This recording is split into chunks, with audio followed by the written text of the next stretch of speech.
Bahkan sampai sekarang ada koperasi saya ambil, tiap hari saya bayar 15.000. Jadi kalau bulan bapaknya mau gojek, itu aku pakai bayar untuk menutupi supaya tersambung terus susunya itu adanya.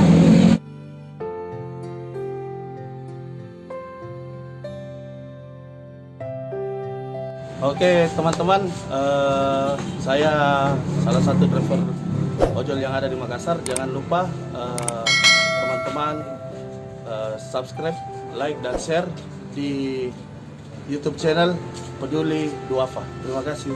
See you.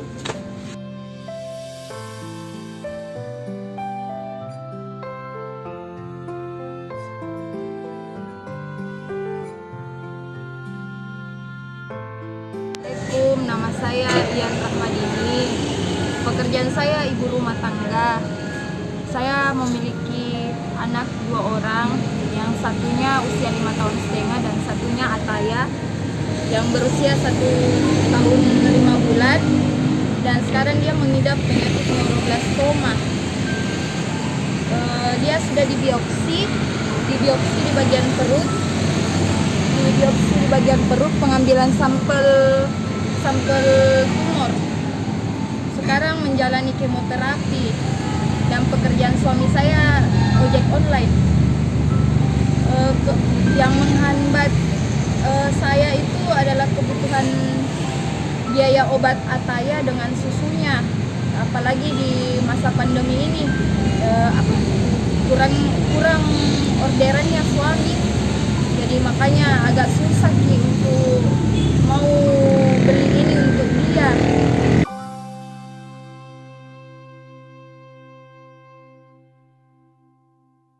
Mula Ataya sakit itu tidak ada gejala. Pas itu hari ke rumahnya orang tua, tapi orang tua bilang kenapa gembung perutnya adek. Jadi bapak mau urut. Jadi saya kasih ini anakku ke ke orang tua aku. Dia bilang bukan ini gembung, kayak ada benjolan di dalamnya. Jadi pas malamnya saya bawa ke klinik. Ternyata di klinik bilang memang ada kayak batu di dalam, tapi klinik tidak mau memvonis karena tidak lengkap di sana. Jadi saya dirujuk ke Khadijah difoto, ternyata tidak keluar hasilnya. Jadi dirujuk lagi ke Wahidin. Setelah dirujuk ke Wahidin, baru ditahu bilang ini ada mengidap tumor neuroblastoma. Di situ awal saya tahu, karena tidak ada gejala sama sekali.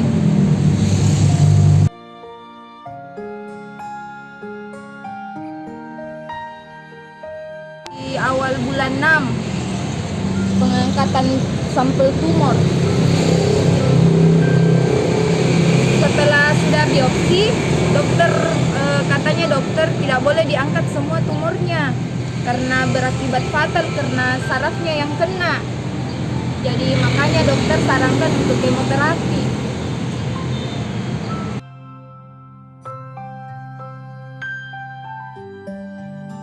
Di kemo itu 8 kali katanya dokter.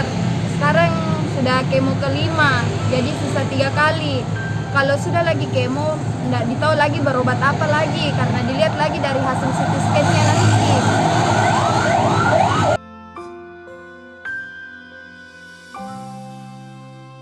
Awal masuk bulan 4 sampai sekarang.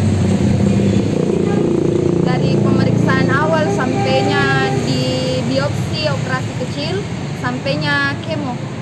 Sampai sekarang juga berlanjut. Belum ditahu sampai kapan nanti berakhirnya.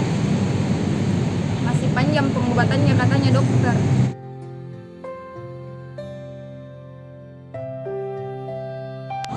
Ataya di biopsi itu cuma pengangkatan sampel. Selebihnya itu katanya dokter dia harus jalani kemoterapi, karena kapan kalau diambil semua tumor di dalam perutnya berakibat fatal, larinya ke saraf, pendarahan. Jadi dokter bedah takut untuk mengambil.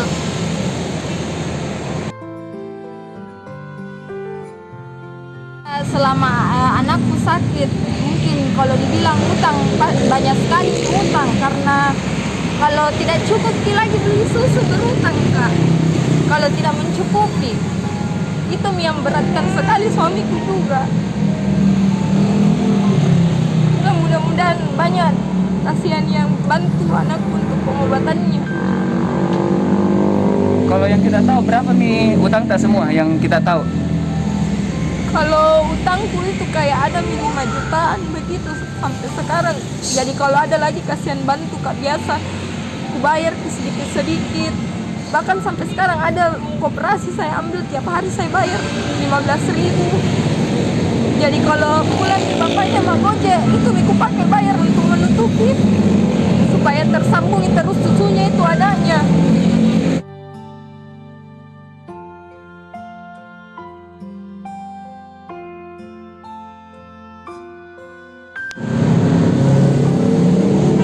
Assalamualaikum. Waalaikumsalam. Ini ada titipan dari BBP Harapan 500.000 buat adik Ataya. Itu dulu isinya.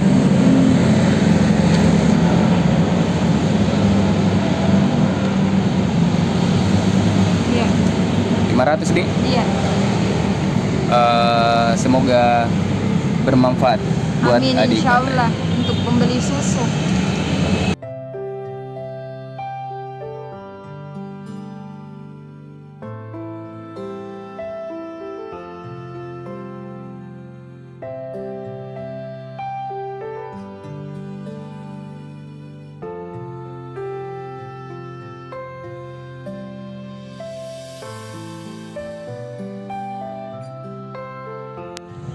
Assalamualaikum warahmatullahi wabarakatuh. Perkenalkan, nama saya Samsul Alam. Saya dari Pasangkayu, Sulawesi Barat. Pekerjaan sehari-hari saya adalah jasa pengetikan dan pembelian. Namun sejak pandemi COVID ini, anak-anak sekolah diliburkan. Penghasilan kami menurun di atas 50%.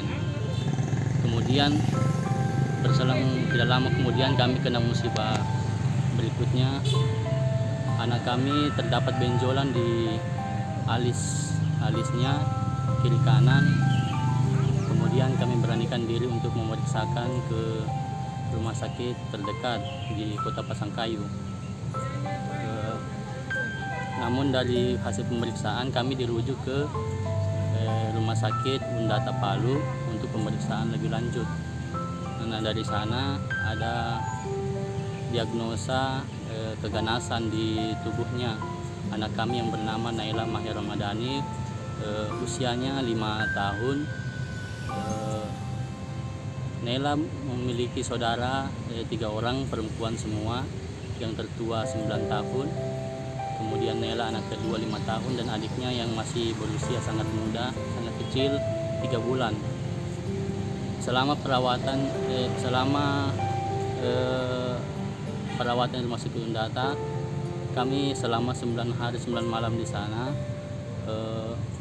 untuk menunggu hasil diagnosa sakitnya. Kemudian karena dicurigai sementara Naila mengalami kanker darah, leukemia, namun belum bisa dipastikan karena peralatan di rumah sakit Undata Palu belum memadai untuk itu. Kemudian pada tanggal 2 September kami dirujuk ke Rumah Sakit Umum Pendidikan Wahidin Sudirohusodo Makassar, dan disinilah dilakukan pemeriksaan lebih lanjut sehingga hasil tes darah membuat hati kami sekeluarga bersedih.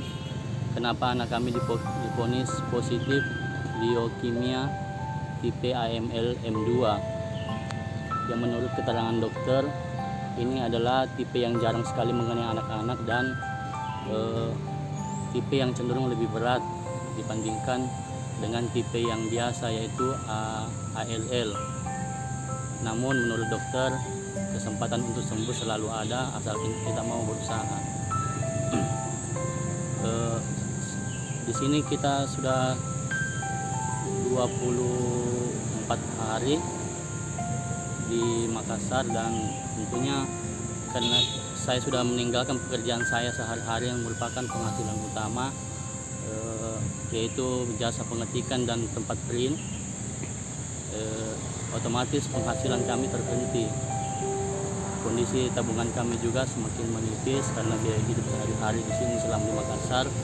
Kemudian ada beberapa pengeluaran kami yang cukup besar, termasuk tes laboratorium di luar di Prodia yang membutuhkan, karena merupakan laboratorium swasta, jadi kita harus bayar sampai nilainya jutaan juga.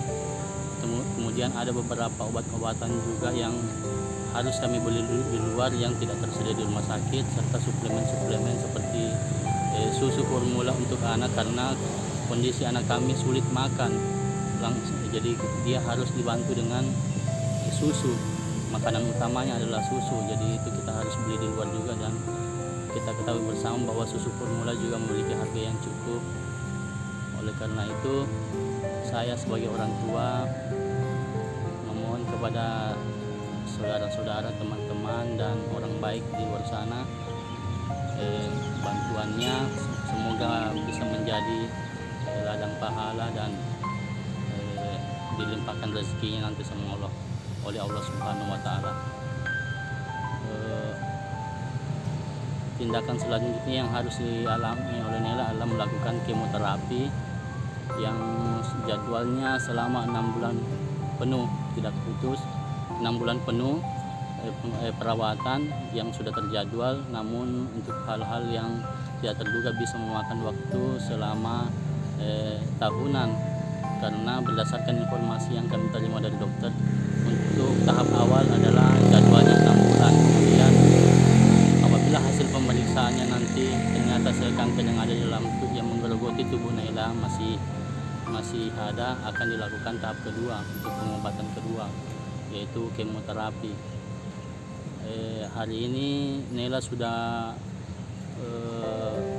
melewati kemoterapi yang pertamanya, dan sempat diliburkan, namun baru 4 hari pulang, masuk lagi ke ruang IGD karena tiba-tiba drop, ada pendarahan di mulut dan di lebam di mata. Berdasarkan informasinya dokter, katanya pendarahan di bawah kelopak mata karena trombosit yang drop. Karena jadi sekarang dia butuh transfusi trombosit sebanyak 12 kantong. Terus untuk penyembuhan ada tidak? Untuk maksudnya menormalkan lagi, tidak sampai hitam begitu?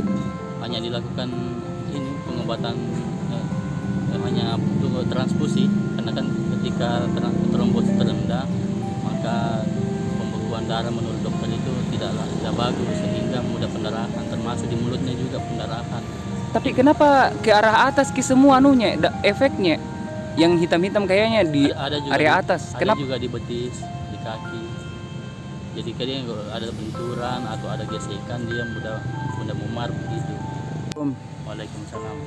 Ini ada titipan dari PBP Darapan 500.000 buat adik Naila. Bisa kita buka, hitung isi.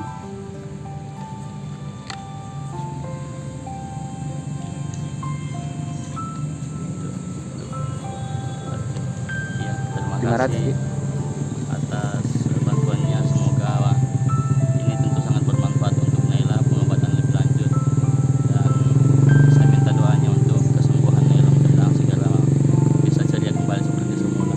Amin.